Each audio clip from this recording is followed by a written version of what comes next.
이동형 뉴스 정면 승부. 이동형의 뉴스 정면 승부.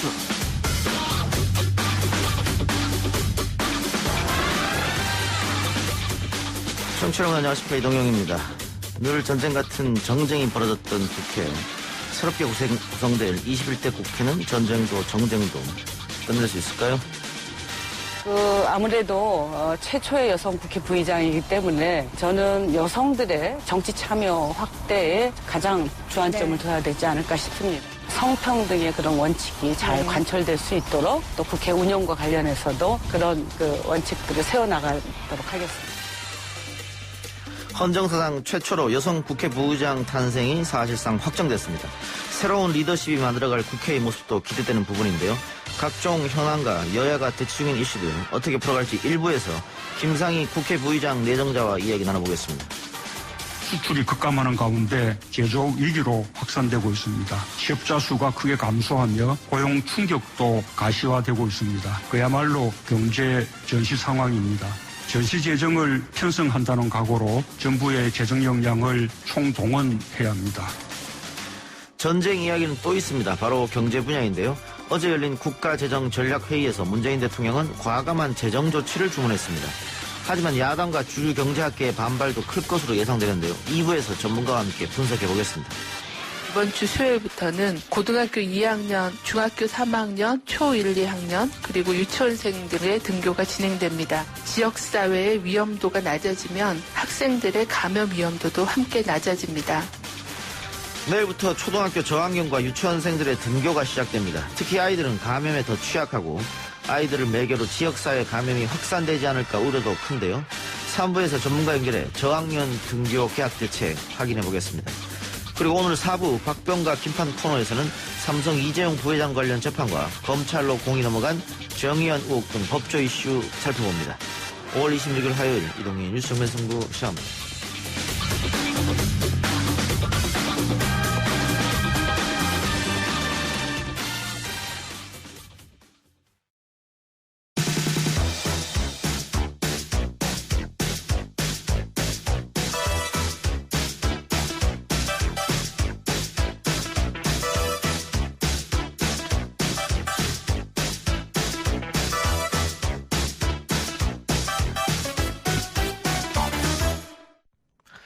헌정사상 최초로 첫 여성 국회 부의장이 추대되었습니다. 사선의 김상희 더불어민주당 의원인데요. 정치권 안팎에서는 국회 유리천장이 깨졌다라는 이야기도 나오고요. 그런 만큼 첫 여성 부의장에게 거는 기대도 큰 것 같습니다. 김상희 의원 연결해서 자세한 이야기 나눠보겠습니다. 의원님 나와 계십니까? 네, 안녕하세요. 김상희입니다. 예, 안녕하십니까. 반갑습니다. 예, 어제 헌정사상 처음으로 여성 국회 부의장으로 추대됐는데 경선도 없고 추대였습니다. 어깨가 좀 무거우실 것 같습니다. 네, 굉장히 어깨가 무겁습니다. 의장단에 처음으로 73년 만에 진출을 하는 건데요. 예. 제가 사실은 경선을 각오하고 있었는데요. 우리 의원님들께서 힘을 또 뜻을 모아주셨습니다. 그래서 우리 민주당이 제가 해낸 것도 있지만 우리 민주당이 해냈다 이렇게 생각을 하고요. 또 우리 국민들께서 처음으로 여성이 국회의장단에 참여하게 되면 국회가 어떻게 달라지는가에 대한 기대들을 하고 계십니다. 예. 그래서 제가 국회 개혁에 정말 성공적인 국회 개혁에 많은 역할, 지대한 역할을 해야 되는데 걱정도 많이 되고요. 예. 그리고 또 여성들의 경우에는 국회가 좀 더 성평등한 국회, 또 여성들이 더 많이 참여하는 국회가 되기를 또 원하시고 국회가 우리 여성들의 삶을 바꾸는 정치가 되기를 또 바라고 계십니다. 이런 기대에 다 부응을 해야 되기 때문에 사실은 굉장히 한편으로 걱정도 많이 됩니다. 네. 헌정사상 처음으로 국회 부의장이 되셨습니다마는 우리 국회의 여성 비율을 좀 살펴보면 아직도 선진국하고 비교하면 많이 낮습니다. 지난 20대에 51명 당선, 이번에 57명, 아직도 20%가 안 되거든요. 19%입니다. 야, 그렇죠. 예. 네, 이게 좀처럼 늘어나지 않는 이유는 어디 있을까요? 네. 첫 번째는 지금 우리 선거제도가 소선거구를 기본으로 하고요. 예. 그리고 이제 비례대표, 약간의 비례대표가 이제 선출을 하는 그런 선거제도입니다. 이번에는 뭐 그 혼합형, 부분 연동형 비례대표제를 선택을 했는데 사실은 이 선거제도로는 여성들이 사실 진출하기가 상당히 어려운 선거제도입니다. 예. 그렇기 때문에 굉장히 더디고요.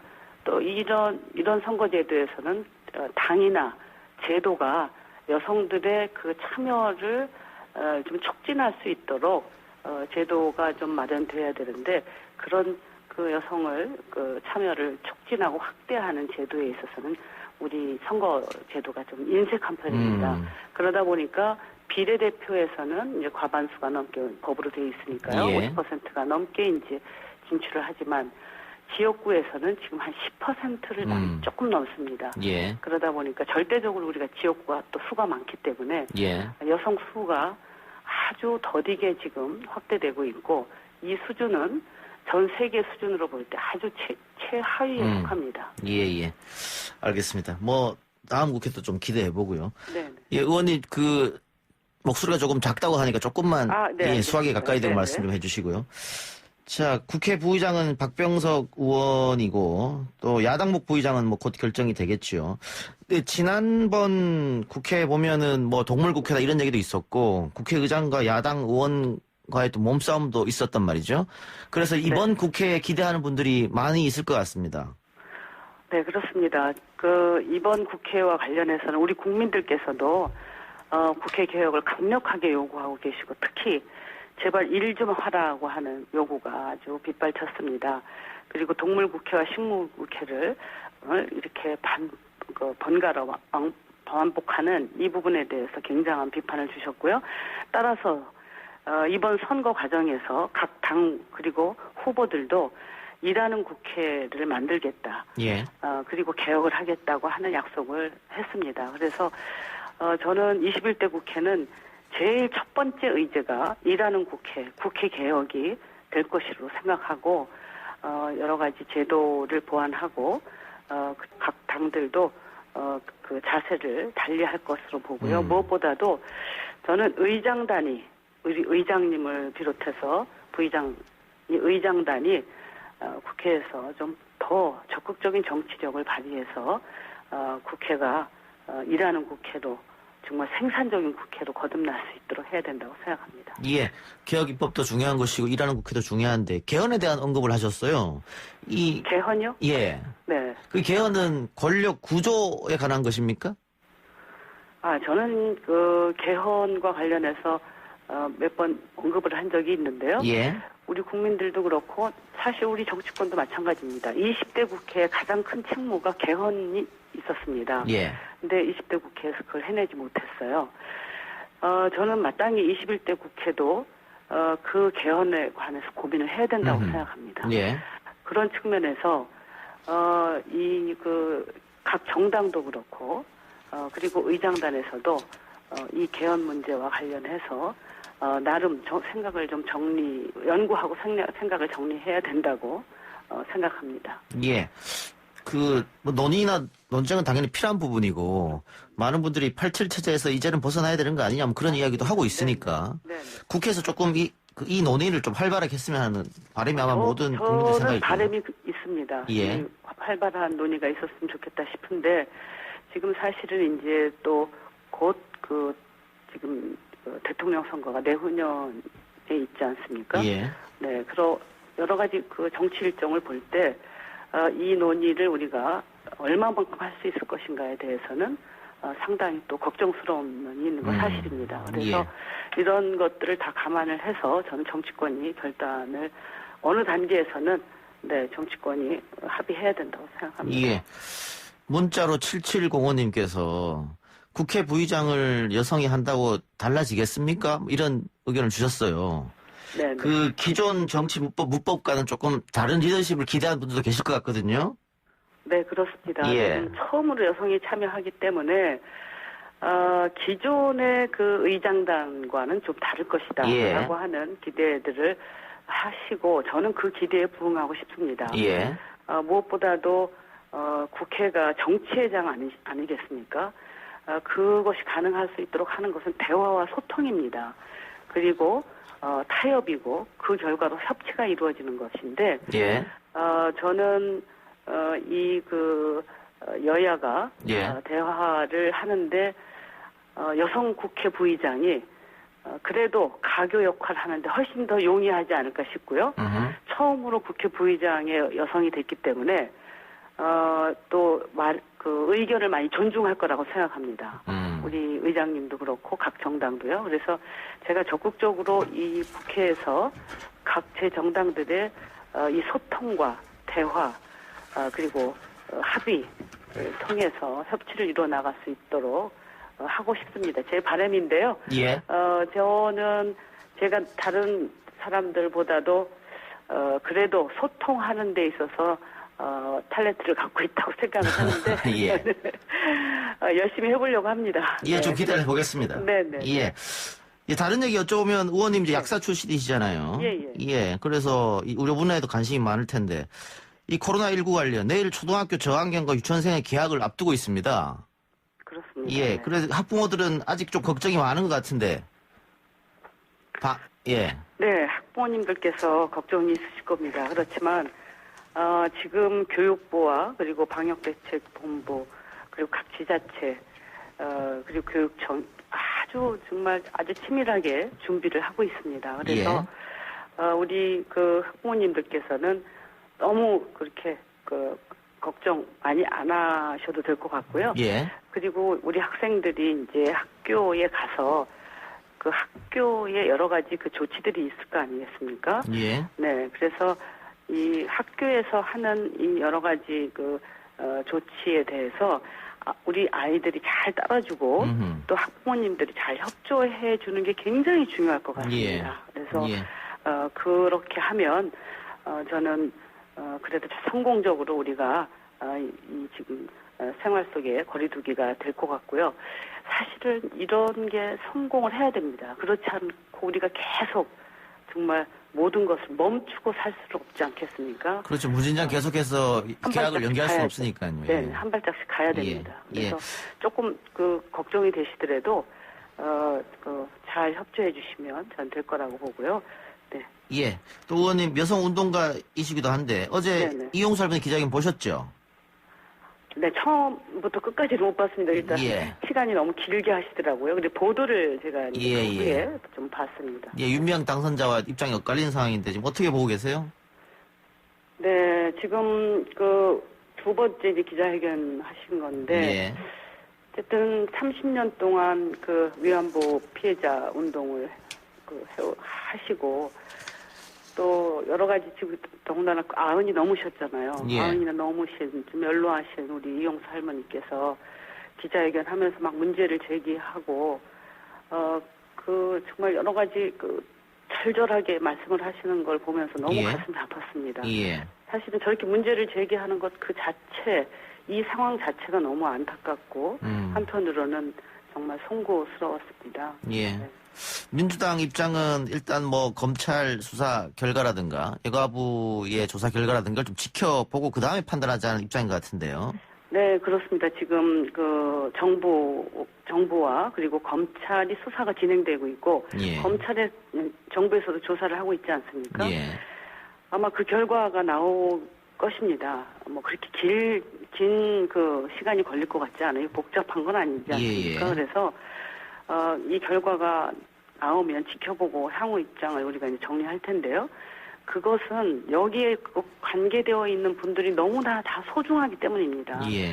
우리 이용수 할머니를 비롯해서 우리 위안부 피해자 할머니들 그리고 이 운동에 참여했던 단체들 그리고 국민들, 학생들 모두 다 소중하거든요. 그래서 이 운동이 폄하되거나 또 모욕당하거나 또 일본의 역사 왜곡에 이용당하거나 이래서는 안 된다고 하는 이 답답한 마음을 또 갖고 있고요. 그렇지만 할머니께서 제기하신 문제에 대해서는 분명히 또 밝혀져야 된다고 생각합니다. 그런데 좀 걱정되는 게 21대 국회가 시작되면 상임위 원구성 협상부터 여야가 시작할 테고요. 그렇죠. 근데 지금 야당은 이 윤미향 당선인 관련해서 국정조사를 하겠다 이랬단 말이죠. 그런데 이걸 여당이 받아들이기 어려울 것 같고. 그럼 21대 개원하자마자 또 정쟁으로 흐르는 거 아니냐 이런 걱정이 좀 있을 것 같아요. 그렇게 돼서는 안 된다고 생각합니다. 예. 지금 이 사안은 어떻게 보면은 제가 판단할 때는 그 야당에서도 국정조사 요구를 했다가 또 거둬들였다가 이런 모습을 보여주시더라고요. 예. 그래서 저는 무리한 요구는 하지 않을 거라고 봅니다. 야당이. 그리고 문제는 지금 어쨌든 검찰 수사와 정부 조사가 나올 겁니다. 예. 나오면 그 이후에 우리 당이나 또 시민단체도 그렇고요. 그 입장들이 좀 밝혀지고 어떻게 대처할 것인지 우리가 결정을 할 것입니다. 그래서 제 생각에는 이 자체가 정쟁으로 지금 흐를 가능성은 있지만 우리가 지금 어떻게 보면은 원구성이라든가 아니면 21대 국회가 출범하는데 큰 장애로 작용할 것이다라고 생각하지는 않습니다. 예, 알겠습니다. 의원님 오늘 인터뷰 여기까지 듣겠습니다. 네, 수고하셨습니다. 예, 고맙습니다. 네, 감사합니다. 예, 지금까지 더불어민주당 김상희 의원이었습니다. 1부 수도 마치고 2부 기자 언박싱 코너로 돌아옵니다.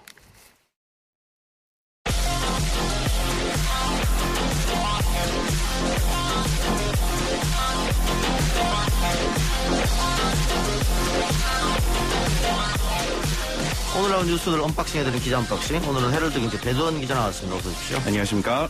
코로나 이 얘기부터 해보죠. 확진자 수가 이틀 연속 10명대를 유지하긴 했습니다만 이태원 클럽발 연쇄 감염이 쿠팡까지 번졌습니다. 예, 그렇습니다. 일단 오늘 자정 기준 국내 코로나19 신규 확진자는 19명이 늘어서 어제에 이어 이틀 연속 10명대를 유지를 했습니다.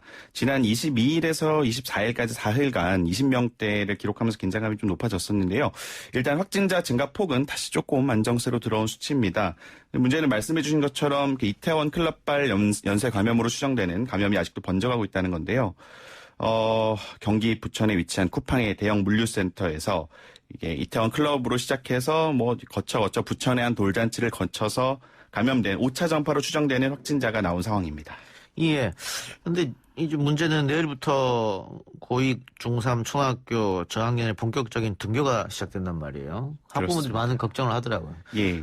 당장 우리 아이들도 걱정이 돼서 보내야 되냐. 그 유치원은 격일로 하는 것도 있고. 이건 재량이죠. 맞습니다. 예. 내일부터 말씀하신 고2, 중3, 초1, 2 유치원생들의 등교가 시작이 되는데요. 일단은 대학 입시나 취업 때문에 매일 학교에 가야 하는 고3 학생들과 달리 말씀하신 것처럼 다른 학년들은 각 학교와 교육청별로 여건에 따라서 그 격주제 또는 원격 수업과 등교 수업을 하루씩 번갈아 가는 격일제, 또 오전, 오후반을 따로 이렇게 운영해서 겹치지 않게 하는 2부제 등의 이제 학교 내 밀집도를 최소화하기 위한 다양한 방안이 동원될 전망인데요. 다만 이제 교육부가 예측하기로도 중3 같은 경우도 고등학교 진학이라는 게 좀 눈앞에 있기 때문에 상당수 학교가 매일 등교시킬 것으로 좀 예측을 하고 있습니다. 초중고는 사실은 특히 중학교까지 의무교육이니까 문제가 없습니다만 대학교나 또 사립유치원 이미 등록금을 다 냈지 않습니까? 맞습니다. 분기별로 다. 그런데 수업을 계속 안 하고 있단 말이에요. 안 그래도 이거에 대한 이제 답이 나와야 되는데 환불 조치해야 되는 거 아니냐. 예. 그런 얘기가 있는 것 있죠. 예. 그러나 어떻게 그 학교 당국이나 유치원 쪽에서는 환불 생각은 없는 것 같아요. 환불을 만약에 진짜 다 하게 되면은 운영이 사실 힘들어진다라는 얘기를 하고 있는데요. 이게 적극적으로 우리가 환불을 하겠다 말겠다라고 입장을 내놓는 곳은 없지만 좀 지켜봐야 될 것 같습니다. 알겠습니다. 오늘부터 마스크를 쓰지 않으면 대중교통 이용할 수 없죠? 예, 그렇습니다. 예. 버스, 택시, 또 지하철까지 마찬가지인데요. 중앙재난안전대책본부가 발표한 교통분야 방역 강화 방안에 따라서인데요. 말씀하신 대로 이제 승객들이 마스크를 쓰지 않았으면 버스 기사분이나 택시 기사분이 승차 제한 또는 승차를 거부할 수 있도록 된 겁니다. 현행 법령에서는 정당한 사유 없이 이제 승차 거부하면 안 되게 돼 있잖아요. 근데 이제 코로나 시국에 한시적으로라도 마스크 미착용 승객에 한해서는 탑승 제한을 좀 허용해주겠다라는 내용인데요. 이제 당국이나 지자체가 근데 승객의 마스크 착용 여부를 단속하거나 미착용했으니까 적발해서 과태료 등의 행정 처분을 내리지는 않는다고 하는데 이게 사실 직접 제재할 수 있는 법적 근거는 없기 때문입니다. 예. 자가격리 조치를 어기고 주거지를 무단 이탈한 혐의로 재판에 넘겨진 20대 남성에게 법원이 실형을 선고했습니다. 예, 그렇습니다. 코로나 이후 이제 관련법이 강화돼서 내려진 첫 판결이고요. 자가격리 위반으로 징역형 실형이 선고된 것도 처음입니다. 의정부에 사는 27살 김모 씨 얘기인데요. 그 기사로도 많이 보셨겠지만 자가격리 해제를 이틀 앞두고 지난달 14일에 경기 의정부 시내 집과 같은 달에는 2번 했어요. 이제 이 이탈을 16일 양주 시내 임시 보호시설에 가서도 이제 무단 이탈한 혐의로 구속 기소가 됐었는데요. 검찰은 징역 1년을 구형을 했었습니다. 이게 법정 현행법상 최고형인데 의정부 지법에서는 징역 4월의 형을 선고를 했고 재판부가 뭐 동종 범죄 전력이 없지만 죄질이 좋지 않고 병행 기간이 길다. 뭐 다중이용 시설을 방문했다. 그러면서 당시 대한민국의 코로나 상황이 심각했고 의정부도 마찬가지였던 만큼 엄정하게 처벌할 필요가 있다라고 양형 이유를 설명을 했습니다. 근데 이제 김 씨 이분의 어머니는 또 판결 직후에 잘못은 인정하지만 형이 좀 과한 것 같다. 항소의 뜻을 밝혔다고 합니다. 예, 법원이 실형을 선고했다고 하면은 이 혐의에 대해서 굉장히 중하게 판단했다 이렇게 보여지네요. 예, 이게 뭐 물론 이제 국민 법감정에 검찰이 1년 구형했는데 4월 받았으면 너무 짧은 거 아니냐라고 할 수도 있겠지만 사실 우리 법 체계에서 이렇게 실형을 내리기가 쉽지가 않거든요. 이런 거에 대해서. 근데 실형을 내렸다는 거는 아무래도 경각심을 좀 일깨워주는 차원이 아닐까 싶습니다. 알겠습니다. 근데 지난번에 미국에서 입국했던 60대 남성 있었지 않습니까? 그 사람도 구속됐었잖아요. 예, 맞습니다. 이게 사실 의정부 방금 4월형 받은 27살 이 남성분은 두 번째 구속 케이스고요. 첫 구속이 이제 서울 송파구에서 나왔었죠. 기억들 하실 텐데요. 미국에서 들어왔던 68세 남성 A씨였고 이분이 이제 자가격리 조치를 어기고 이틀간 뭐 사우나도 가고 음식점도 가고 이렇게 해서 구속이 됐었죠. 이분은 이제 아직 재판이 진행 중이에요. 검찰은 징역 6개월을 구형을 했고 다음 달 16일에 선고 공판이 열린다고 하는데 과연 이제 뭐 어떻게 좀 선고가 나올지는 지켜봐야 할 것 같습니다. 예, 알겠습니다.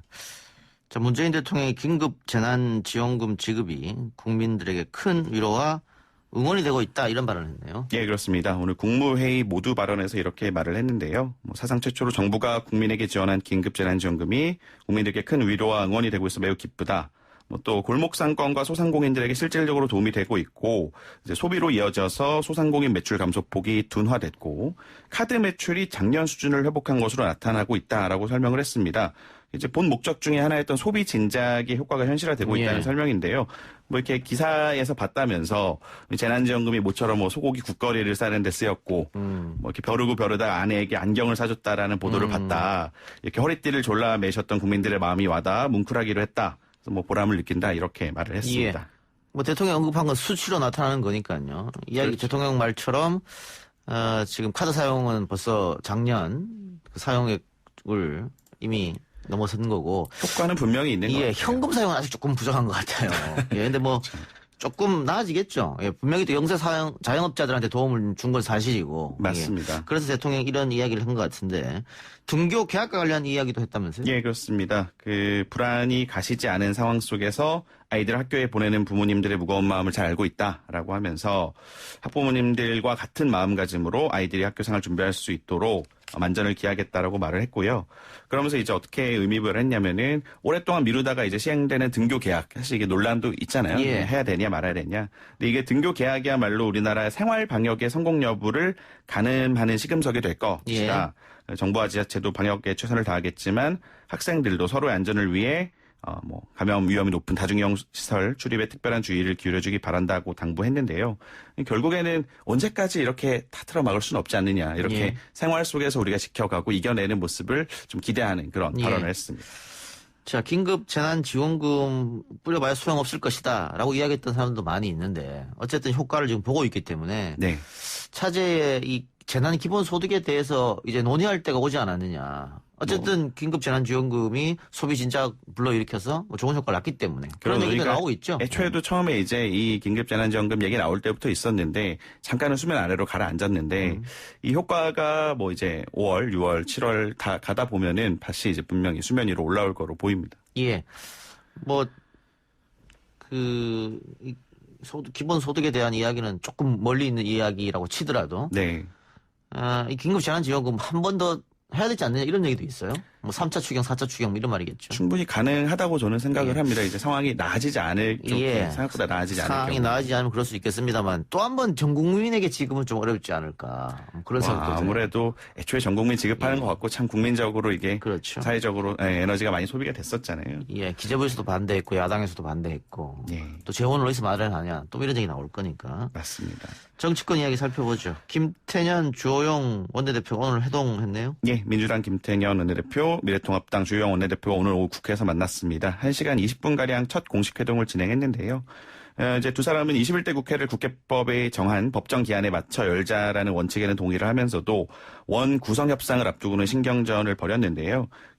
기사로도 많이 나왔으면 여야가 이견을 보이는 쟁점이 예결위랑 법사위, 그러니까 예산결산특별위원회랑 법제사법위원회 이 두 가지 일부 위원장 배분입니다. 사실 이게 법사위원장하고 예결위원장이 통상은 야당 몫으로 이제 분류가 좀 되었는데 민주당은 이번에는 그 두 개를 우리가 가져와야 된다, 여당이. 압도적인 슈퍼 여당이 되는 의석 구조를 좀 반영해야 되지 않느냐. 그러면서 책임 있는 역할을 다하기 위해서 두 자리를 가져와야 한다는 논리고요. 반대로 통합당에서는 무슨 얘기냐. 견제 기능을 위해서 법사위 예결위원장은 야당이 맡는 게 필요하다라는 얘기입니다. 특히 이제 통합당 내부에서는 법사위원장은 이건 반드시 사수해야 된다라는 기류가 읽히는데요. 아무래도 이제 우리나라에서 법사위 하면 약간 상원 같은 개념처럼 그렇죠. 이렇게 좀 맞는지는 모르겠지만 옳은 일은 아니죠. 옳은 예. 일은 아닌데 그래서 무분별한 법 개정을 막기 위해서 하여튼 법사위원장은 통합당에 가져와야 된다. 라고 이제 기류가 있고 아무래도 이렇게 원구성에서 이견을 보이면서 협상이 조금 지연될 수 있다는 관측이 나오고 있습니다. 예, 법정 기한을 아마 넘길 것처럼 보이고요. 예. 유승민 미래통합당 의원이 대선 출마를 천명을 했는데 예. 지금 회위를 수락한 김종인 비대위원장 같은 경우에는 지난번 인터뷰에서 지난 대선에 후보로 나왔던 사람의 시효는 끝났다라고 했거든요. 그렇죠. 유승민 의원 전 의원은 근데 지난 대선에 나왔잖아요. 그렇죠. 홍준표 전 이제 홍준표 이제 당선인이지만 겨냥한 거로 생각이 됐지만 사실 유승민 의원도 마찬가지로 대선 후보였기 때문에 피해갈 수 없는 당사자고요.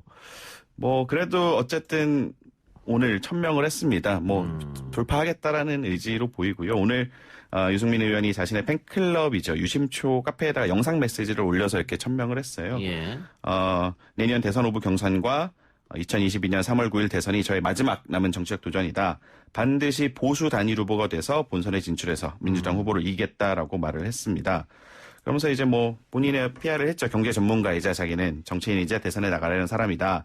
그러면서 이제 어떤 얘기로 이제 좀 PR을 했냐면 코로나19가 위기고 이게 끝나더라도 엄청난 경제 위기가 닥쳐올 건데 이 시대가 어찌 보면 경제 전문가인 자기한테 숙명 같은 시기가 아닌가 하는 생각을 갖고 임하고 있다라고 강조를 했습니다. 예. 알겠습니다. 이건 지켜보면 되는 문제니까요. 예. 오늘 그럼 기자 언박싱 이쯤에서 마무리하죠. 헤럴드경제의 배두원 기자였습니다. 예, 고맙습니다.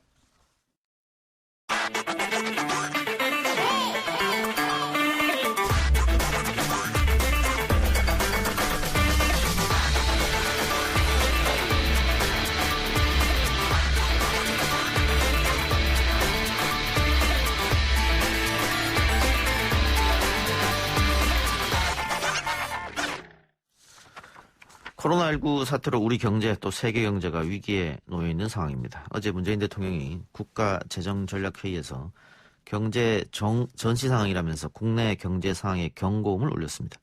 돈을 써야 할 때를 놓치지 말고 적극 쓰자는 건데요. 하지만 나라 돈 더 쓰자는 것에 대한 재정 건전성, 재정 확보 논란도 뒤따르고 있습니다. 관련해서 전문가와 함께 이야기 나눠봅니다. LG경제연구원 조용무 연구위원 연결합니다. 위원님 나와 계십니까? 네, 안녕하십니까? 예. 자, 문 대통령이 어제 국가재정전략회의에서 전시 재정 각오를 강조했습니다. 더 적극적으로 확장 재정을 해야 된다 이렇게 들리는데요. 네, 전시라고 하는 표현을 쓰셨으니까요. 예. 사실상 지금 우리 경제도 그렇고 세계 경제가 코로나와 전쟁 상황에 있다라고 하는 생각을 밝히신 것 같고요. 예. 또 다른 측면으로는 지금이 그만큼 비상 상황이기 때문에 예. 정부가 어려워지고 있는 경제 상황에 대응을 해서 적극적으로 돈을 써야 된다라고 하는 의지를 밝힌 것으로 해석이 됩니다. 지금 어떻습니까? 외국은 미국도 엄청난 돈을 풀고 있다고 제가 들었고 유럽이나 중국도 마찬가지죠. 그렇죠. 지금 사실은 우리나라뿐만이 아니라 전 세계 주요국들이 코로나에 대한 방역 때문에 경제적인 활동을 의도적으로 중단시키는 영어로는 경제적 셧다운 또는 락다운을 시행을 했거나 지금 하고 있는 중이고요. 예. 그렇다 보니까 사람들이 외출, 외식, 여행 이런 것들을 하지 않으면서 연관된 업종을 중심으로 해서 경제적인 매출 감소 또는 이익 감소와 같은 충격이 발생하고 있고요. 예. 이러한 상황에서 자국 기업이나 산업이 지나치게 망하거나 망가지지 않도록 정부가 돈을 쓰면서 버티기 모드에 돌입하고 있는 상황으로 보입니다. 예. 대통령이 이렇게 말한 것은 긴급 재난지원금 효과가 분명히 있었다. 이렇게 판단해서 이야기할 수도 있을까요? 그 효과를 판단하기는 조금 이른 것 같고요. 예. 왜냐하면 아직 받지 않으신 분도 계시고 받으신 분들도 다 쓰지 않으신 분들도 예. 계시고 예. 그로 인한 소비 진작 효과, 경제 성장률 제고 효과가 어느 정도인가를 아직 통계 수치로 확인하지 못했기 때문에 일부 자영업자분들을 중심으로 해서 매출이 늘었다라고 하는 뉴스는 있지만 예. 그에 대한 판단은 조금 더 시간이 필요하지 않을까 하고 생각이 됩니다. 예. 자영업자들은 뭐 매출이 늘었다고 합니다만은 또 이게 중소기업이나 다른 기업들 쪽으로도 한번 살펴봐야 되지 않겠습니까? 그들을 위해서 어떤 지원을 해줘야 되는지? 아무래도 이러한 재난지원금을 받아서 소비 또는 돈을 쓰는 것을 늘릴 수 있는 쪽은 동네에서 직접 접할 수 있는 자영업자, 소상공인 이런 분들이실 가능성이 높고요. 예. 하지만 지금 현재 상황에서 어려움을 겪고 있는 업종이나 기업이 이러한 분들만 계신 것이 아니라 아주 예. 광범위한 업종, 광범위한 기업에서 매출이 끊기고 이익이 줄거나 고용을 줄여야 되는 위기를 맞고 있는 업종들이 많기 때문에 이러한 기업들에 대응을 해서 이미 정부에서도 채권시장안정펀드, 증시안정기금, 그리고 프라이머리 CBO라던가 신용등급이 낮은 기업들에게 돈을 대주기 위한 여러 가지 장치들을 계속해서 내놓고 있습니다. 예. 그래서 여쭤보는데요. 우리가 수출에 대해서 굉장히 의존하는 국가 아니겠습니까? 근데 네. 전 세계적으로 이렇게 힘들 때 우리나라 같은 수출 의존 국가는 더 어렵지 않겠느냐, 앞으로 미래상을 대비했을 때. 그리고 코로나19가 계속 행행하게 되면 다른 나라들도 보호무역 조치를 강하지 않겠느냐. 그래서 우리가 앞으로 힘들어질 수 있다, 이런 예측도 있더라고요. 어떻게 보십니까? 이미 올해 1분기에 우리 경제가 전분기 대비 1.4% 역성장, 마이너스 성장을 했습니다. 예. 그런데 1분기 같은 경우에는 코로나 방역 때문에 사람들이 사회적 거리두기를 하면서 외출 외식 같은 것을 하지 않고 우리 경제에 악영향을 미치는 주된 경로가 사실은 내수, 민간 소비 위축이었고요. 예. 아직까지는 미국이나 유로존 같은 다른 나라에서 발생한 경제적인 셧다운으로 인해서 본격적으로 우리 수출에 악영향이 나타나기 전이었죠. 예. 그렇다 보니까 사실은 2분기 이후에는 우리 경제가 1분기보다도 성장률이 더 떨어질 가능성이 있고요. 예. 우리 경제에 악영향을 미치는 경로가 민간 소비뿐만이 아니라 수출 그리고 해외 생산 기지를 두고 있는 우리 기업들의 조업이 차질을 빚으면서 생산에도 악영향을 미칠 가능성이 있습니다. 예. 실제로 2분기의 지표라고 볼 수 있는 4월 고용 동향을 보면 취업자가 지난해 같은 달 대비 47만 명 넘게 줄어들었고요. 예. 그리고 4월의 수출 증가율은 지난해 같은 달 대비 24.3%나 줄어들었습니다. 예. 그렇다 보니까 정부에서도 앞으로의 상황이 더더욱 어려워질 수 있다라고 하는 걱정을 하고 있는 것으로 보여집니다. 예.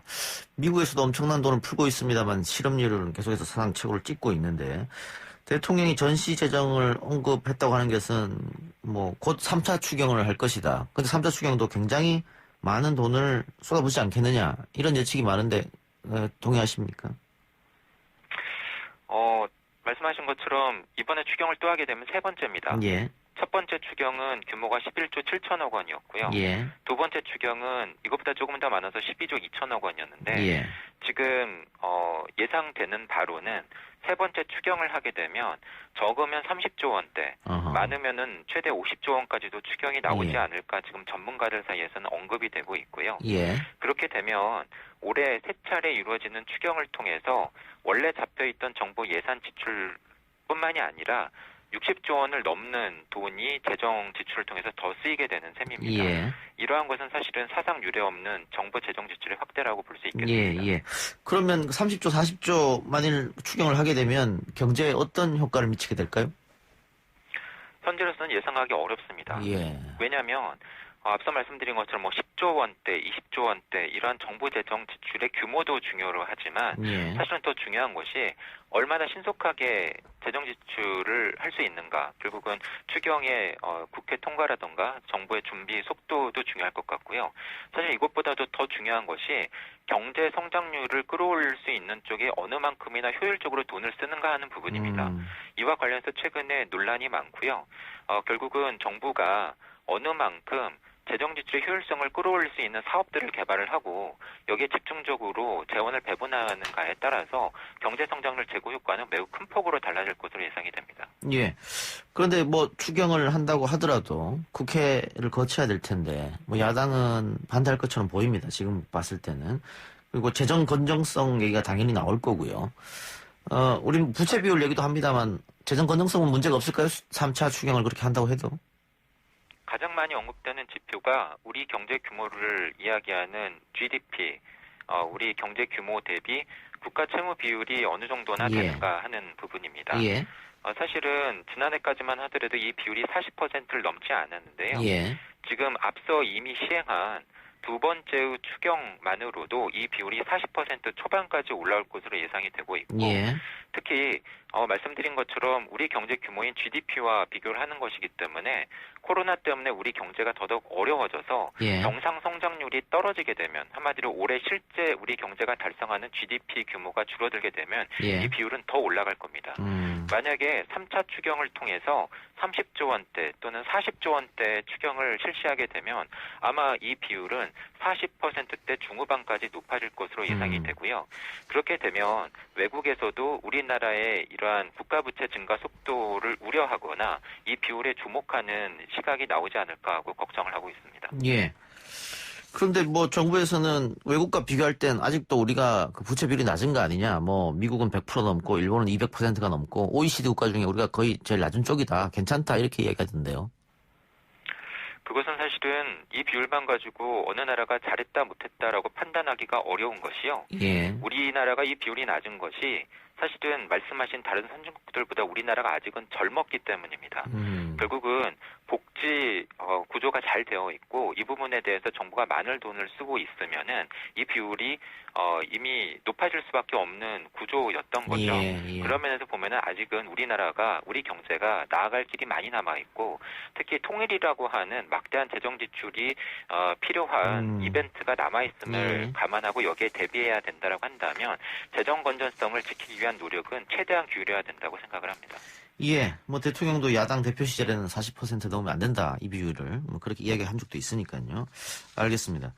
자, 또 그 금리 문제인데요. 이번 주 금융통화위원회가 열리죠. 그 미국은 그 코로나19 때문에 이미 0%대로 기습 금리를 인하했고 우리는 어떻게 될 것 같습니까? 지금의 금리도 많이 낮습니다만 또 낮출까요?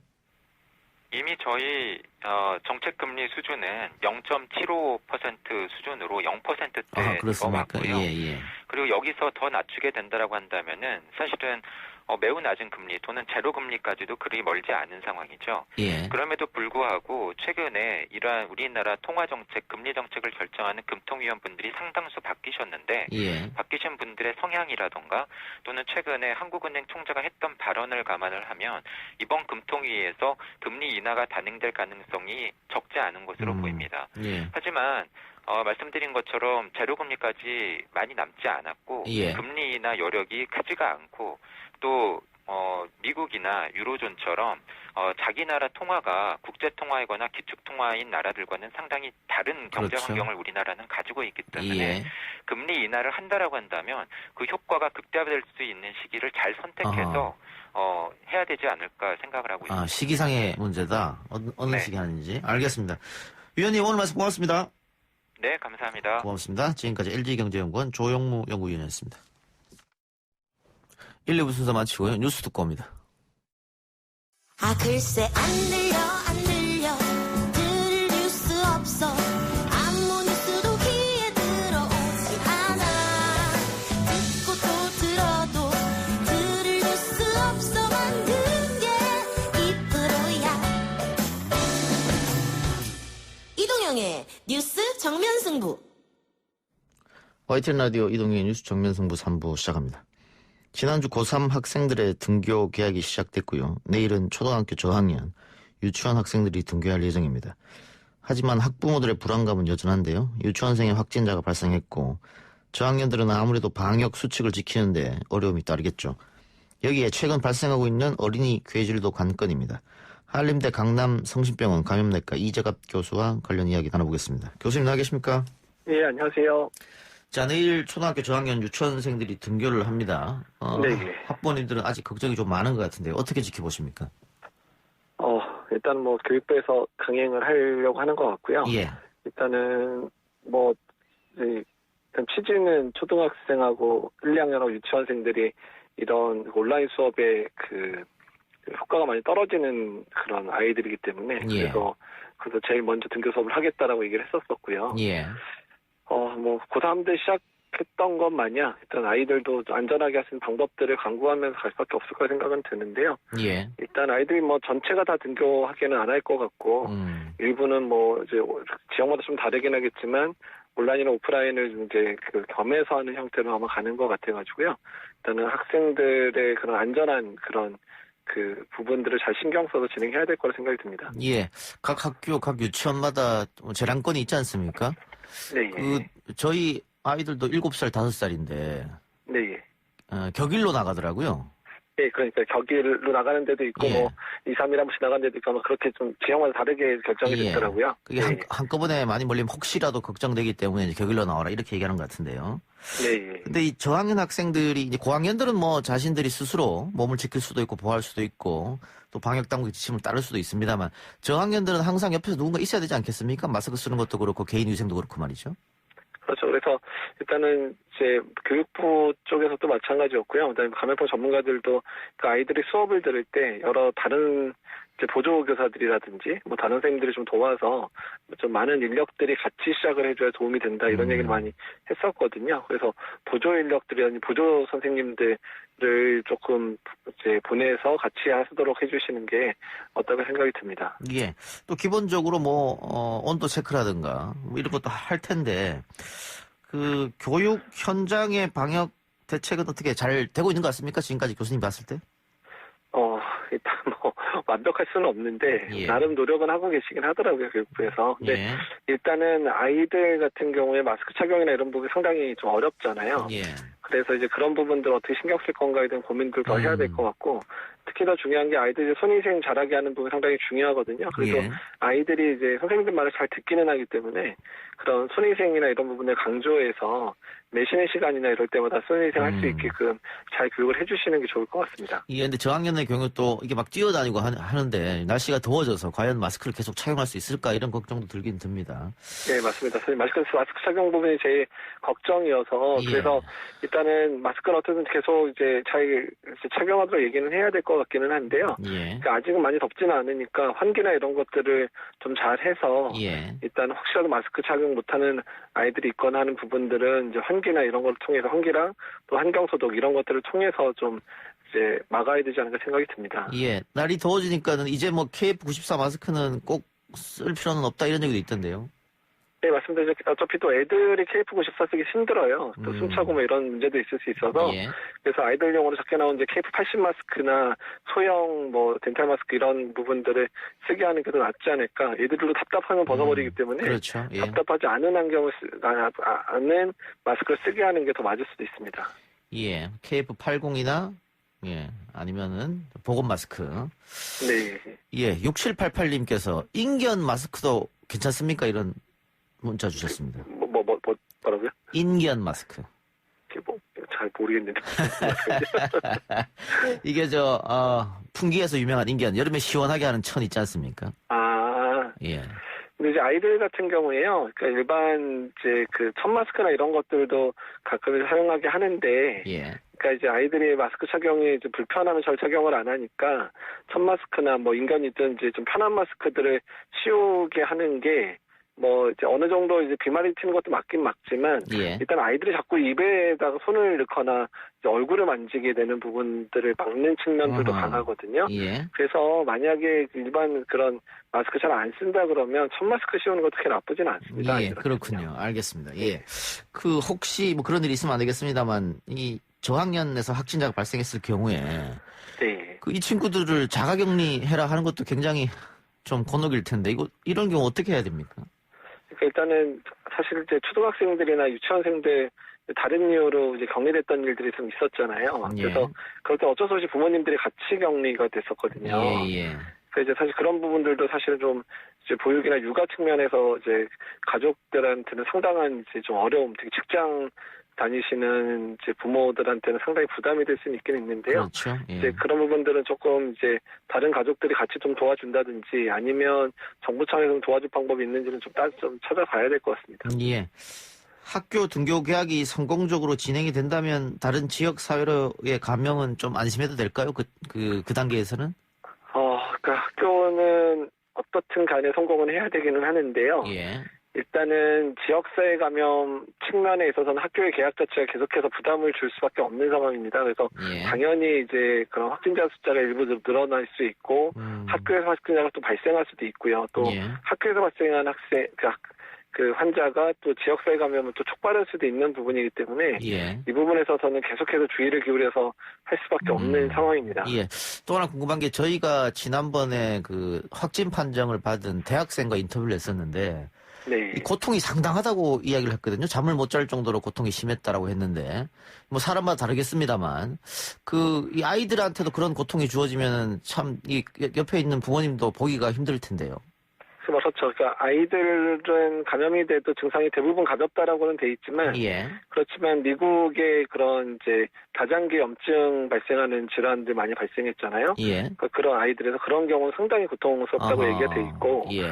또 아이들 중에 극히 일부는 상당히 중증으로 진행할 수 있어서 그런 경우에는 정말 부모님 마음 많이 아프게 할 수 있는 상황도 벌어질 수 있어서요. 일단은 아이들도 대부분은 가볍게 앓지만 일부 극소수는 힘들 수 있다는 걸 알고 최대한 안전하게 쓰는 방법도 찾아야 되긴 합니다. 그 나이가 어리면 어릴수록 뭐 대부분 그냥 넘어간다. 그건 꼭 아니네요. 그러면. 그러진 않습니다. 어차피 뭐 젊은 층에서도 예전에 뭐 20대에서도 뭐 에크모까지 했던 사람 발생했었잖아요. 예. 그런 거 마냥 지금 미국에서의 사례를 봐도 이제 학령기의 아이들이 발병해서 사망한 사례도 있긴 있거든요. 예.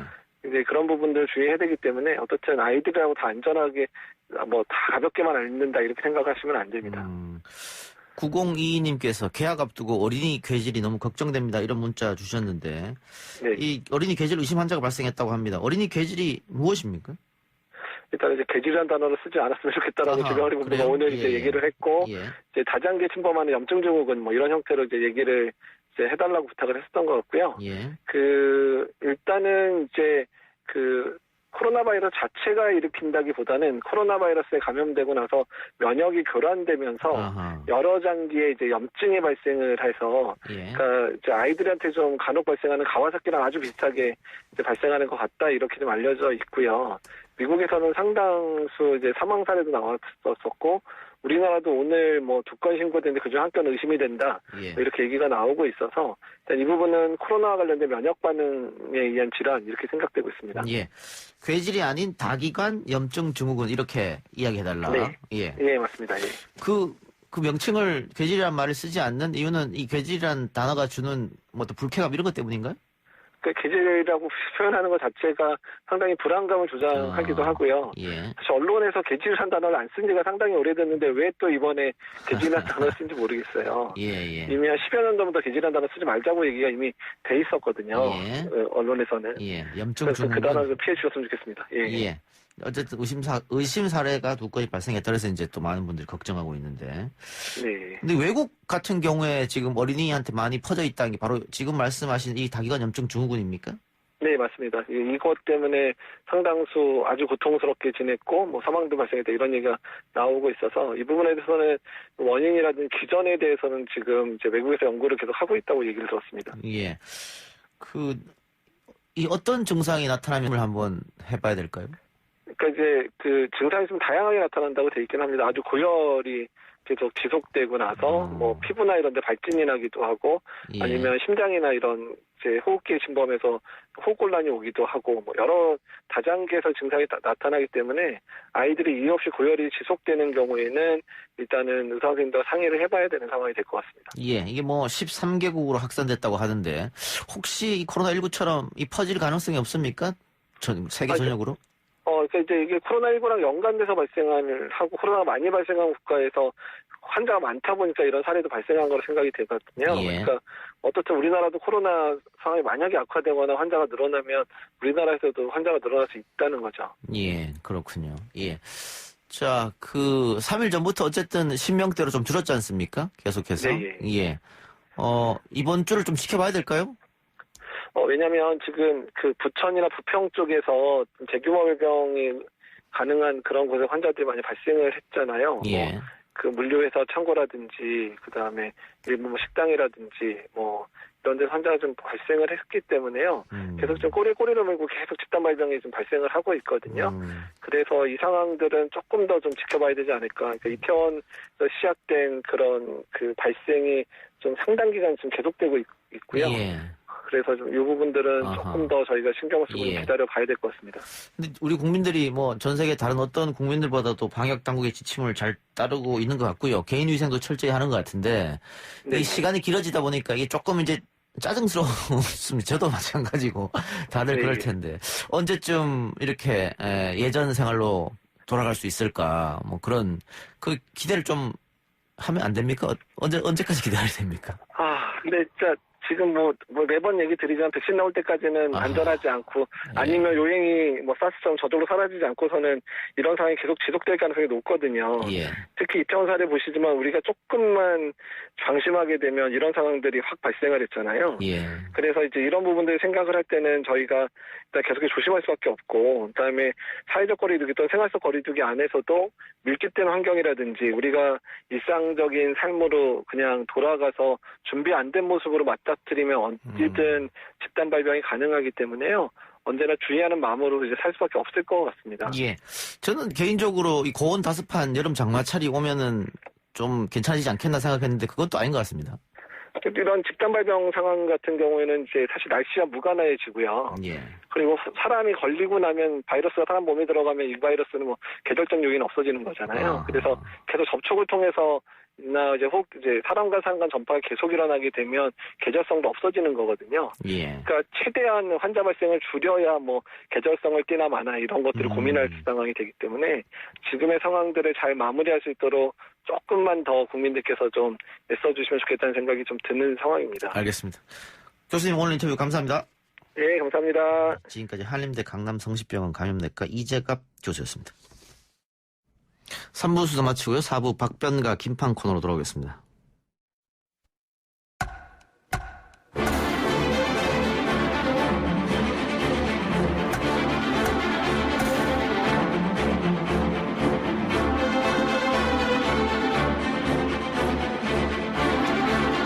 YTN 라디오 이동의 뉴스 정면 선고 4부 시작합니다. 매주 화요일 스튜디오를 법정으로 순간 이동시켜준 두 분, 박지훈 변호사, 김윤우 변호사 나왔습니다. 어서 오십시오. 안녕하십니까. 안녕하세요.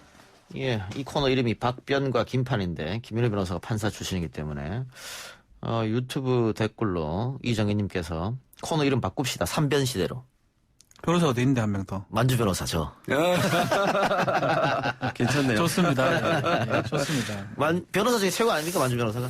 네, 최고 승률이 높아요. 예, 검찰이 오늘 이재용 삼성전자 부회장을 소환해 조사하고 있습니다. 이 부회장이 피의자 신분으로 검찰 조사를 받는 거는 국정농단 사건으로 특검 조사를 받은 뒤 처음이라고 하는데 소환 조사 한 이유가 있을까요? 다른 증거를 다 이미 봤기 때문에. 그렇죠. 예. 이제 마무리입니다. 예. 사실은 비공개로 조사하는 거는 이제 공개 소환제도 폐지됐기 때문에 그런 거고요. 다른 거 다 정리가 돼 있습니다. 삼성 바이오로지스 관련해서 다른 사람 조사 거의 다 끝났고요. 이제 과연 어느 정도 알고 있었고 지시를 했으면 또 진술 다 확인했으니까 그 진술을 받는 과정을 좀 거칠 거고 시간 좀 걸릴 것 같아요. 다 확인할 걸로 보입니다. 이 삼성 바이오로직스 회계부정 사건 다른 고위 임원들은 처벌받은 사람도 있죠, 이미. 네, 증거인멸로 처벌받은 사람들이 있습니다. 예. 부사장들이죠. 부사장들 중에서 삼성전자 재경팀 이모 부사장이 징역 2년을 이미 증거인멸 교사 등 혐의로 받았고요. 예. 삼성전자 사업지원 태스크포스 소속인 김모 부사장과 박모 부사장도 각각 징역 1년 6월을 선고했습니다. 그리고 증거인멸 등 혐의 같은 혐의죠. 상무급들은 다 서무상무, 백무상무는 징역 1년 6월에 집행유예 3년을 받았고요. 부장급인 이모부장은 징역 1년에 집행유예 2년을 선고받았습니다. 그러니까 이게 직급별로 나눠서 양형을 했던 것 같습니다. 그 분식 회계는 아직 뭐 재판 결과 나오진 않았고 일단 증거인멸에 대해서는 인정됐기 때문에 처벌받은 사람도 있다. 검찰은 그러면 그 마지막에 이재용 부회장의 어떤 승인이 있었다 이렇게 보고 있는 겁니까? 그게 아니면 이제 뭐 부를 이유는 없죠. 지금 뭐 승인이 없었다고 보기도 그런 게 뭐 삼성과 관련된 삼성 승계와 관련된 사건들의 전형적인 패턴은 그 삼성의 가족들은 그 승계에 관심이 없습니다. 관심이 없는데 직원들이 회사 일은 제쳐두고 승계와 관련된 엄청난 일들을 벌입니다. 엄청난 일들을 벌이고 나는 내용을 잘 모르는데 어느 순간 다 내 재산이 돼 있더라. 이러는 게 항상 삼성의 그 변론 패턴이고 그거를 법원과 검찰이 지금까지 받아주지 않았습니까? 예. 그러니까는 뭐 지금 이번에 또 그런 식으로 한다면 이거는 뭐 세계 7대 불가사의가 아니라 세계 8대 불가사의 수준이죠. 그러면 삼성은 이재용 부회장 모르게 미래전략실에서 다 한 거다. 이렇게 지금 주장은 그런 건데요. 뭐 그게 사실은 좀 말하기 어려운 부분 같아요. 그래서 결국은 지금 여러 좀 진술이 나왔던 걸 확인하는 과정으로 보이고요. 특히 상식적으로 논리적으로 맞지 않는 부분들을 지금 검찰에서 확인을 할 것으로 생각이 됩니다. 사실은 이득을 위해서 누구 이득을 위해서 하는 거지 그 이득을 받는 사람이 그 사실을 모른다는 게 자체가 말이 안 되거든요. 또 재벌 총수이기도 하고 말도 안 되게 합병이 됐어요. 뭐 삼성물산하고 지금 제일모직 비율 자체가 맞지 않게 됐는데 그 과정이 과연 한 명이 이득을 얻는데 그 이득 얻는 사람이 모르고 진행됐다? 납득이 안 되는 얘기죠 사실. 그러니까 그럼 삼성 바이오로직스가 분식 회계를 왜 했느냐? 결국은 승계 작업을 위해서 했다 이런 건데 지금 삼성 측에서는 이재용 부회장은 몰랐을 것이다. 이런 거잖아요. 이렇게 지금 진행돼서 검찰이 불러서 이번에 조사할 텐데 지난번에 그 삼성이 그 준법감시위원단에서 사과를 하라고 이야기했고 이재용 회장이 사과를 했지 않습니까? 그런데 이 건은 빠졌어요. 이것 때문에 그렇습니다. 사과를 하는 이유는 저기 사법농단 재판 관련해서 지금 그 정준영 부장이죠.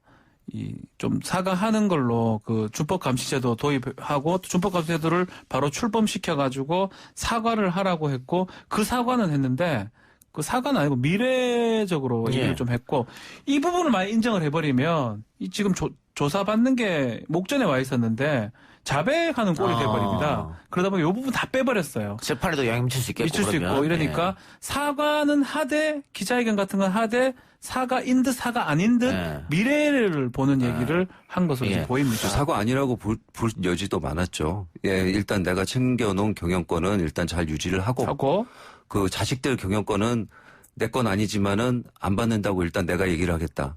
뭐 이상하게 자식들 명의로 된 어음을 끊었어요.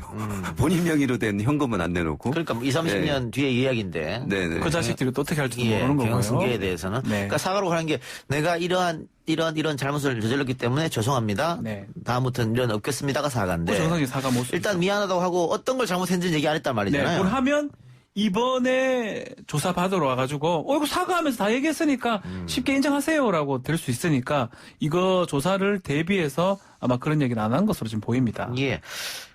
그런데 아까 김윤호 변호사 이야기처럼 삼성 임직원들은 여기에 대해서 재판도 이미 받은 사람이 있습니다. 결과도 나온 사람이 있어요. 최종심은 뭐 안 나왔습니다만.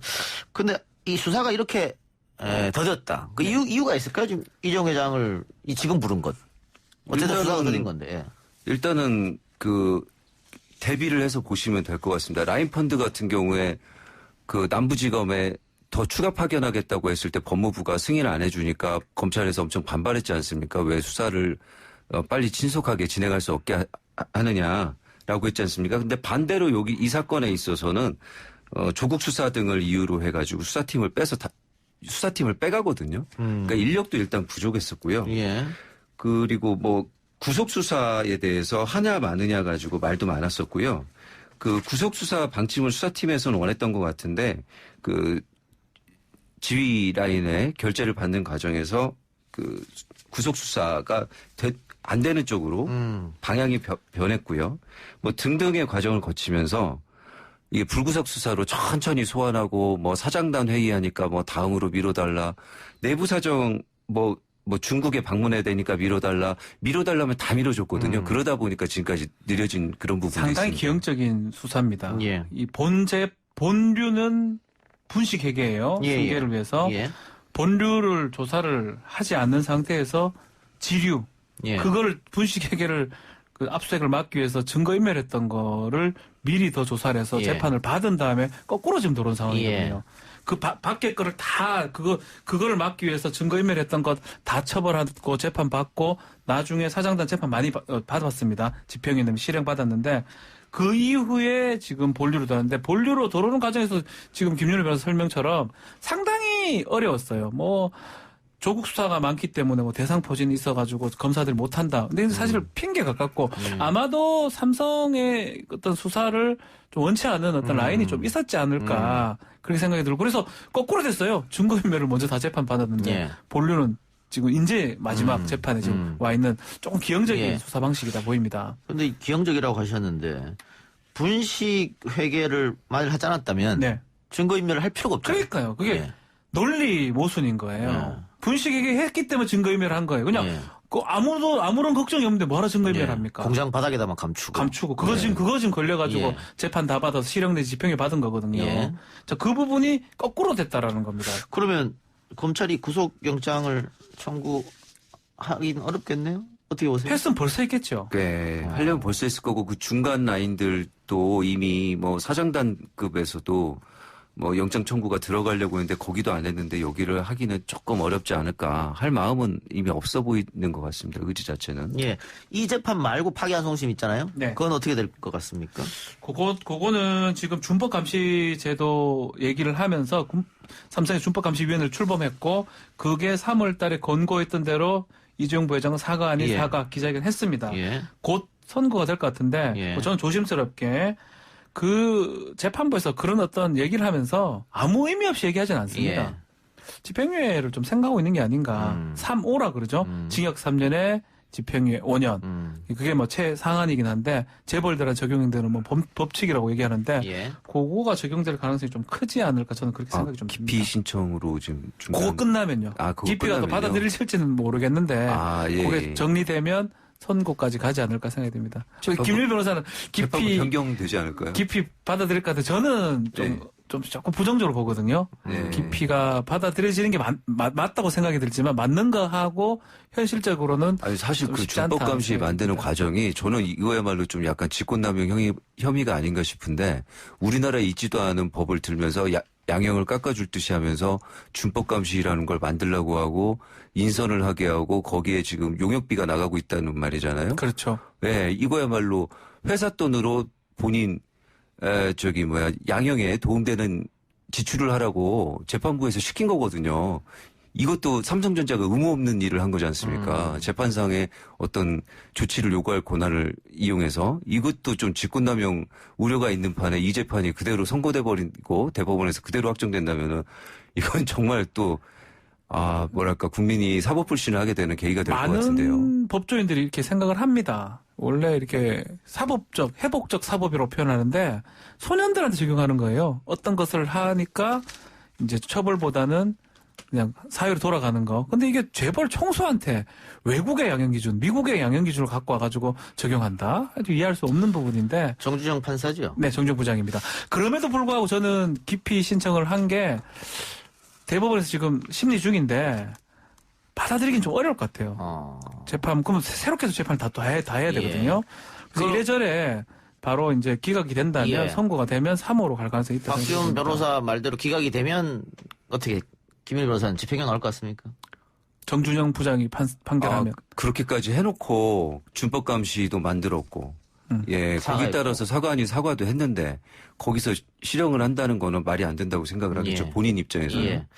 국민 입장이랑 많이 다를 것 같습니다. 정주영 판사가 이 부영그룹의 이준근 회장의 배임 사건도 맡았는데 그때도 준법감시위원회 얘기했거든요. 네. 똑같습니다. 지금과 똑같은데 1심에서 5년 받았는데 2심에서 2년 6개월. 이거 반년 깠네요. 예, 반이 줄어들었어요. 검찰이 12년 구형했는데.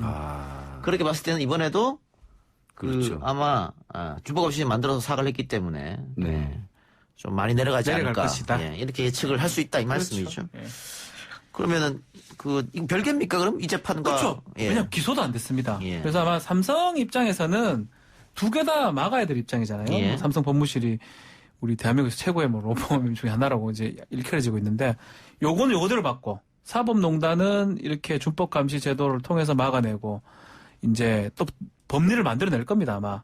만들어낸다는 말은 뭐냐면 그 삼성 바이오로직스 분식회계 관련해서도 이 재벌 총수인 이재용 부회장은 빠져나갈 수 있는 방법 뭐 그런 것들을 좀 고민하지 않을까 생각이 듭니다. 따로 연구할 것 혹시라도 이제 같아요. 바라는 게 있다면은 2심 지금 하고 있는 그 방금 말씀하신 그 재판을 계속 미루고요.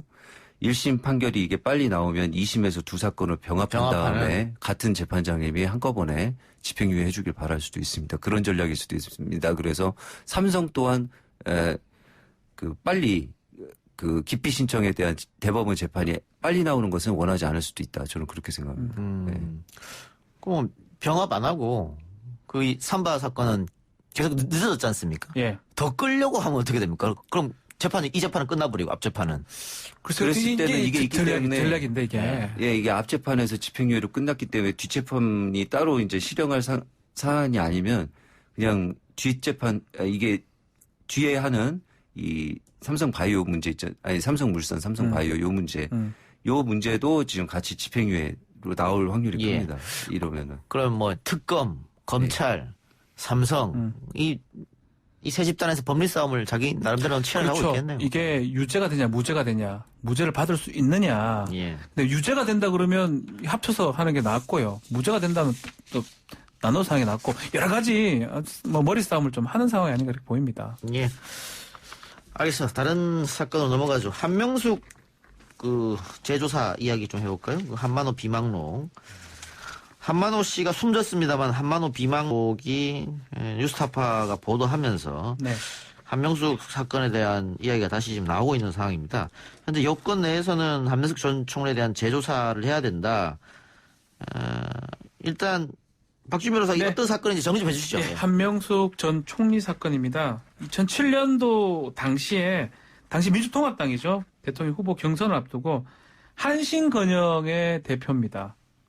같은 종친이라고 하는 지금 사망했는데 고 한만호 씨가 한 전 총리한테 9억 원의 불법 정치자금을 줬다는 정치자금법 위반으로 기소가 됐고요. 1심에서는 이 진술을 번복하는 바람에 무죄가 됐는데 2심 대법원에서 유죄를 인정하면서 2015년 대법원에서 징역 2년형이 확정받은 그런 사건입니다. 예. 자, 그런데 한명숙 전 총리는 9억 원을 한만호 씨부터 받았다. 네. 3억. 333. 세 차례. 네. 근데 비망록을 보면 그런 건 애초에 없었는데 검찰에서 423 423 334 귀찮다. 그냥 333으로 해라. 외우기 왜 그거 못 외우느냐? 외우기 좋게. 라고 질타하면서. 그 수십 차례 검찰로 불렀는데 70차례입니다. 예. 70차례요? 예. 조선은 딱 2번만 쓰게 했다. 7장이 그렇습니다.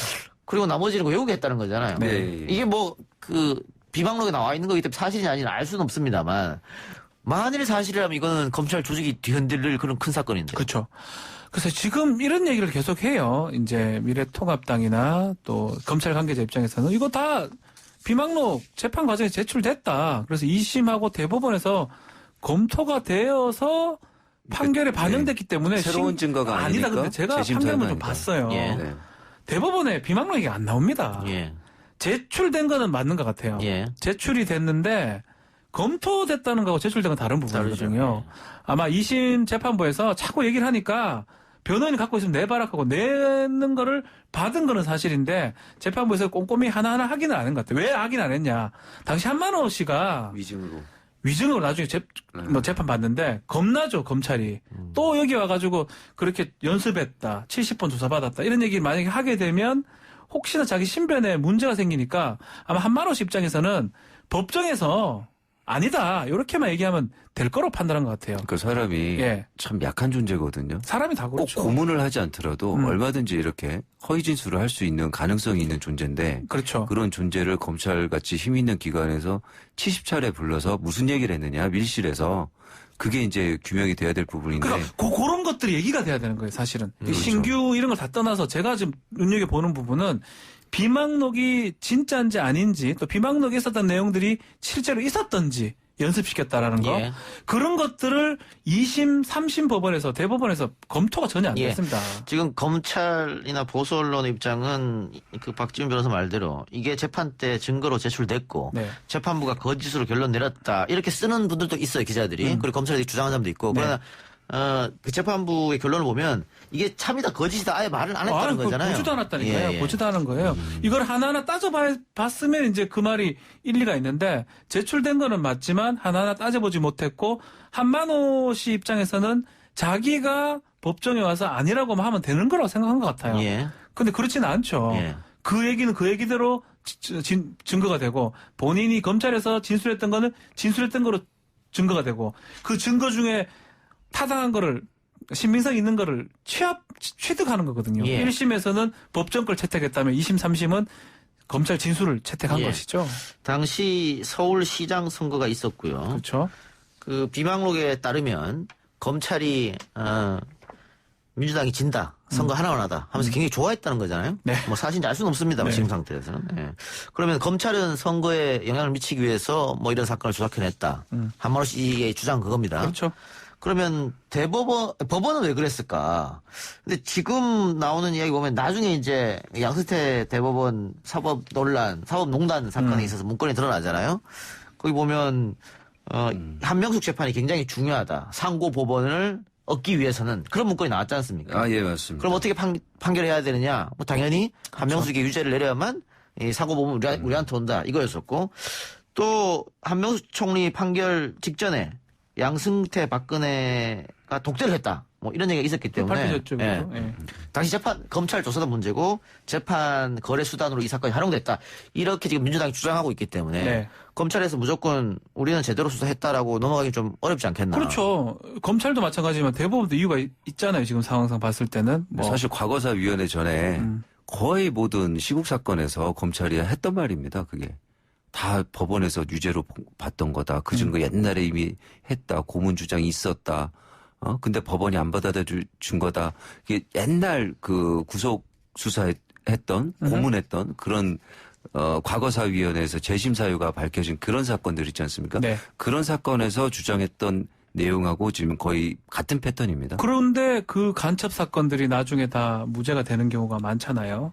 예. 그렇기 때문에 그때 대법원까지 가서 판결 받았던 것도 뒤늦게 역사가 바뀌면 재심해서 무죄가 되는 경우 있기 때문에 재심이 되기는 사실 법적으로 좀 어려워 보입니다. 한 씨가 돌아가셨기 때문에. 예, 한만호가 있었으면 이 사람이 와서 위증으로 뭐 다시 뭐가 된다든지 하면 가능성이 있는데 신규 증거가 아닐 가능성도 있고 그래서 재심이 되려면 뭐 두 가지 정도 생각할 수 있어요. 담당 검사를 어떻게 조사를 해서 어떻게 처벌받게 하는. 근데 그것도 공소시효가 좀 많이 지나간 것 같고 또 두 번째 H라는 사람이 있으면 재수 H 한 씨.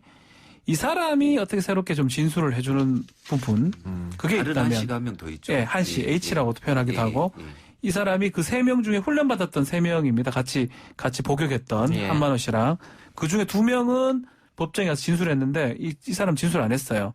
이 사람을 어떻게 하는 방법 그 두 가지가 재심 요건을 갖출 수가 있는데 지금 미래통합당이나 검찰이 요구하는 검찰은 얘기하고 있지 않지만 재심을 하라라는 게 그런 요건을 통과하기 어렵습니다. 예, 재심은 않다. 본안 가기 전에 그 요건을 다 갖춰야지 됩니다. 확정 판결로 이런 부분들이 그렇죠. 다 나와야 되거든요. 그래야 뒤집을 수 있기 때문에. 네. 제조사 얘기가 나오고 있고. 그래서 재심보다는 재조사 이야기를 하는 것 같고요.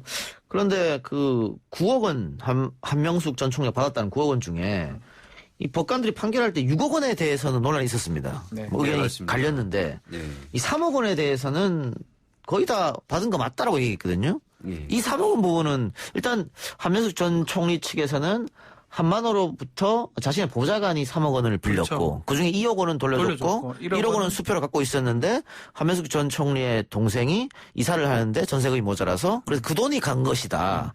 근데 재판관들은 왜 그 돈을 그렇게 해서 빌려주냐? 아니다. 이렇게 논리적으로 맞지 않다. 뇌물로 본 거죠. 상식적으로 맞지 않다라는 거죠. 네네. 그러니까 한명숙 전 총리 입장은 그 3억 원 마지막에 3억 원도 받지 않았다는 것이고. 네. 오죽하면 그 소수 의견 중에 이 사건은 증인을 뒤집을까 봐서 검찰이 뭔가 애를 쓰는 흔적이 역력하다 이런 뉘앙스의 표현이 들어가 있거든요. 역력하다는 표현은 지금 거기에 그대로 들어가 있는데요. 그 읽으시면서 기록이 너무 이상하셨던 거죠. 그 소수 의견을 내신 분들이 봤을 때. 근데 제가 봤을 때는 한명숙 총리께서 좀 고통스러우실 수는 있지만은 이거는 기록 자체를 공개해서 좀 많은 분들이 같이 토론에 참여하는 방향은 어떨까 생각이 듭니다. 기록을 다 검찰하고 그 변호인만 가지고 있는 상태에서 그 제3자들이 논하는 데는 좀 한계가 있으니까 기록 공개해서 좀 다 같이 사회에서 토론을 그렇죠. 해보는 그런 것도 좀 중요하지 않을까 좀 생각해 눈에 봅니다. 띄었던 부분이 이제 일단은 논리적으로 그 3억에 대해서는 2억을 받고 돌려준다. 또 1억은 수표로 남아있는 증거 부분. 그래서 대법원에서 전원이 그 3억 부분은 인정을 해버렸어요. 그러니까 한명숙 전 총리 측에서는 세상에 뇌물을 수표로 받는 사람이 어디 있냐. 그렇죠. 이제 그거죠. 라고 그 당시, 했습니다만. 그렇죠. 근데 그렇게 얘기했음에도 불구하고 갔다라는 거고 또 그게 지금 제가 좀 정확하게 지금 기억은 안 나는데 그 아파트에 캐리어에 막 실어서 막 왔다 갔다 하거든요. 총리가. 예. 그러니까요. 그 논리 그게 또 어떻게 상식이 안 맞아요. 이제 범죄 사실을 구성해낸 게 뭐냐면 그 돈을 받아가지고 캐리어백에 돈을 현금을 넣고 그걸 갖고 아파트에서 주르륵 끌면서 간다. 뇌물을. 글쎄요. 그것도 상식이 별로 안 맞거든요. 예. 그래서 저는 김윤희 변호사 지금 말했던 약간은 한명숙 전 총리가 그 부분을 어려워할 수는 있지만 이걸 좀 밖으로 드러내서 어떻게 진짜 이게 조사가 됐고 어떻게 사실관계가 확인됐는지 그 부분을 공론화하는 것도 어쩌면 좀 필요하지 않을까 생각도 듭니다. 예. 공수처가 출범을 하면 1호 사건, 2사건이다라는 이야기도 있는데 동의하십니까? 어떻습니까? 근데 공수처의 그 고위공직자 범죄가 한정이 돼 있거든요.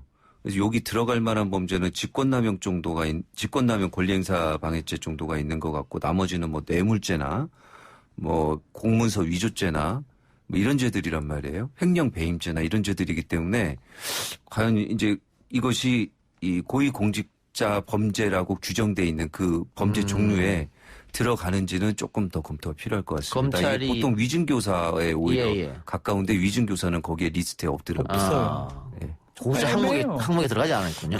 공소시효도 제가 봐서 지났을 것 같기도 하고. 그래요. 쉽지는 않아 보인다. 네.